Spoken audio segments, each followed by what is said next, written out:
सबै तङ्ग भङ्ग भएका होइन हजुर मर्मत गर्नुपर्ने। अनि यो हाम्रो पेन्ट पनि बिग्रेको, अनि फोटोकपी गर्ने मेसिन पनि बिग्रेको होइन, ल्यापटप पनि बनाउनु पर्ने समस्या। हजुर अनि हाम्रो 4वटा ब्याट्री थियो, 2टा ब्याट्री एकदमै उडिसकेको, त्यो कामै नगर्ने भएको, 2टाले मात्रै हल्का फुल्का मात्रै गराएको, काम चालु गरेको। र हाम्रो नेट पनि लगभग 1 वर्ष अगाडि नै यसको चाहिँ ऊ सकिसकेको, बिग्रिसकेको।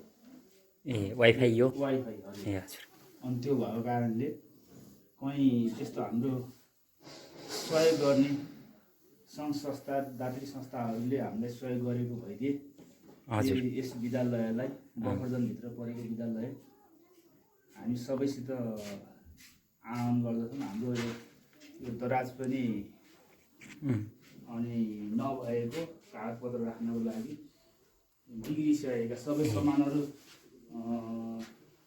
सिद्धिसकेका के। हजुर हजुर त्यो भएको कारणले हाम्रो यहाँ संरचना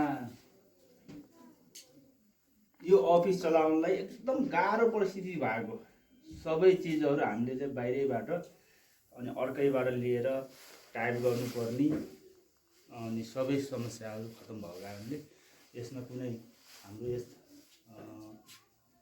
श्री नेपाल राष्ट्रिय जनज्योति आधारभूत विद्यालय झरिङ्गा 2 सुर्खेतको संरचना, अफिसीय संरचनाहरू अनि सबै बिग्रिएको सबै मर्मत गर्ने भएको कारणले आर्थिक स्थिति यो स्कुलमा नभएको हुँदा अन्य ठाउँबाट आउने स्रोत छैन। अन्य आउने स्रोतहरू नभएको हजुर र अन्य चाहिँ सङ्घ संस्थाहरू दात्री संस्थाहरू हाम्रो चाहिँ सुन्दर नेपाल रिलायन्स परियोजना, अन्य हाम्रा चाहिँ शिक्षातिरबाट हाम्रो चाहिँ यस्तो भइदिएको भए अनि हामी आभारी हुन्थ्यौँ। हजुरको नाम चाहिँ? मेरो नाम लोकबहादुर घरती मगर, झरिङ्गा 2 बस्ने साधन म यस विद्यालयको व्यवस्थापन अध्यक्ष। ए हस्